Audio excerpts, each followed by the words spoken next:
ಜಮೀನು ವಿವಾದಕ್ಕೆ ದಾಯಾದಿಗಳ ಕಲಹ.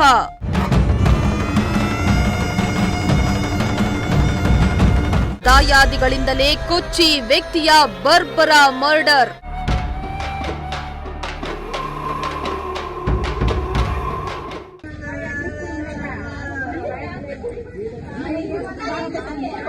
ಹಣ ಜಮೀನಂದ್ರೆ ಹೆಣನು ಬಾಯಿ ಬಿಡೋ ಕಾಲ ಕಣ್ರಿ. ಇಂಚು ಜಾಗಕ್ಕಾಗಿ ಕೊಲೆಗಳಂತಹ ಕೃತ್ಯಕ್ಕೆ ನಮ್ಮ ಜನ ಇಳಿದು ಬಿಡ್ತಾರೆ. ಜಮೀನಿಗಾಗಿ ತನ್ನ ಸ್ವಂತದವರನ್ನೇ ಕೊಲೆ ಮಾಡ್ತಿದ್ದಾರೆ. ಈಗ ಜಮೀನಿಗಾಗಿ ಸ್ವಂತದವರನ್ನೇ ಹೀನಾಯವಾಗಿ ಕೊಚ್ಚಿ ಕೊಲೆ ಮಾಡಿರೋ ದುರ್ಘಟನೆಗೆ ಚಿಕ್ಕಬಳ್ಳಾಪುರ ಸಾಕ್ಷಿಯಾಗಿದೆ. ಇತ್ತೀಚಿನ ದಿನಗಳಲ್ಲಿ ಚಿಕ್ಕಬಳ್ಳಾಪುರ ಜಿಲ್ಲೆಯಲ್ಲಿ ಕೊಲೆ ಸುಲಿಗೆಗಳಂತಹ ಪ್ರಕರಣಗಳು ಹೆಚ್ಚಾಗ್ತಾ ಇದ್ದು ಜನರನ್ನ ಭಯಭೀತಗೊಳಿಸುವಂತೆ ಮಾಡ್ತಾ ಇದೆ. ದಾಯಾದಿಗಳ ನಡುವೆ ಜಮೀನು ವಿವಾದಕ್ಕೆ ಕಲಹ ಸೃಷ್ಟಿಯಾಗಿದ್ದು ಕೊಲೆಯಲ್ಲಿ ಅಂತ್ಯವಾಗಿದೆ.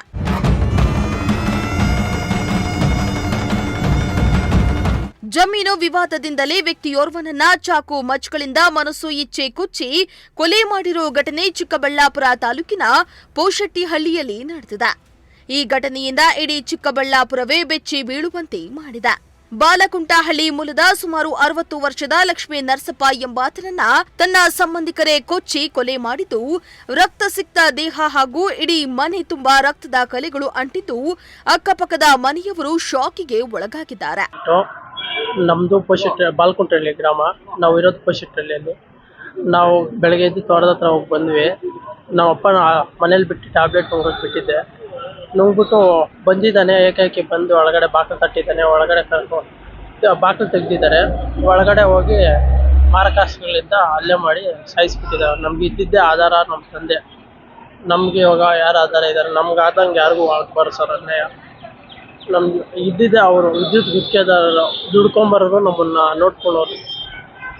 ನಾವು ಸರ್ ನಮಗೆ ಗಾಯ ಆಗಿದೆ. ಏನು ಇಲ್ಲ ಸರ್, ನಮ್ಮ ಜೊತೆನೇ ಇದ್ದ ಹುಡುಗ, ನಮ್ಗೆ ಗೊತ್ತಿರೋ ಹುಡುಗನೇ. ಕೆಲಸ ಬಿಟ್ಟು ಬಂದು ಮನೇಲಿದ್ದ. ಬಂದವನೇ ಮನೆ ಒಳಗಡೆ ಹೋಗಿದ್ದಾನೆ, ಅಲ್ಲೇ ಮಾಡಿದ್ದಾನೆ. ನಾನು ತೋಟದ ಹತ್ರ ಕೆಲಸ ಮಾಡ್ತಾ ಇದ್ವಿ. ಫೋನ್ ಹಾಕಿ ಹೇಳಿದ್ಕೆ ಬಂದು ನೋಡಿದಾಗ ಹೊಡೆದಾಕ್ಬಿಟ್ಟಿದ್ದಾರೆ. ಸುರೇಮಣಿಯಿಂದ ಹೆಂಗೆ ಬೇಕೋ ಹಂಗೆ ಇಷ್ಟ ಬಂದಂಗೆ ಸುರೇಮಣಿ ಮತ್ತು ಮಚ್ಚಿನಿಂದ ಹೆಂಗೆ ಬೇಕೋ ಹಂಗೆ ಹಲ್ಲೆ ಮಾಡ್ತಿದ್ವಿ. ಸಂಬಂಧ ಇಲ್ಲ ಸರ್, ಸಂಬಂಧ ಇಲ್ಲ, ನಮ್ಮ ಅಷ್ಟೇ ಬೇರೆ ಜಮೀನು ವಿವಾದ ಸರ್. ಏನು ಅಂತ ಗೊತ್ತಿಲ್ಲ. ಅವ್ರು ನಮ್ಮ ತಂದೆ ಹಾರ್ಟ್ ಆಪ್ರೇಷನ್ ಆಗಿದೆ. ಒಂದು 3 ತಿಂಗಳಿಂದ 2 ತಿಂಗಳ 3 ತಿಂಗಳಾಯಿತು. ಮನೇಲೇ ಇದ್ದಾರೆ, ಮತ್ತೆ ನುಂಗ್ಕೊಂಡು.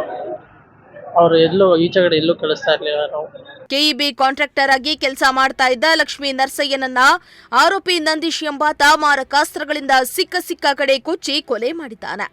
ಸ್ಥಳಕ್ಕೆ ಚಿಕ್ಕಬಳ್ಳಾಪುರ ಗ್ರಾಮಾಂತರ ಪೊಲೀಸರು ಭೇಟಿಯನ್ನ ನೀಡಿ ಪರಿಶೀಲನೆ ನಡೆಸಿದ್ದು ಕೊಲೆ ಮಾಡಿದ ಆರೋಪಿ ನಂದೀಶನನ್ನ ಬಂಧಿಸಿದ್ದಾರೆ.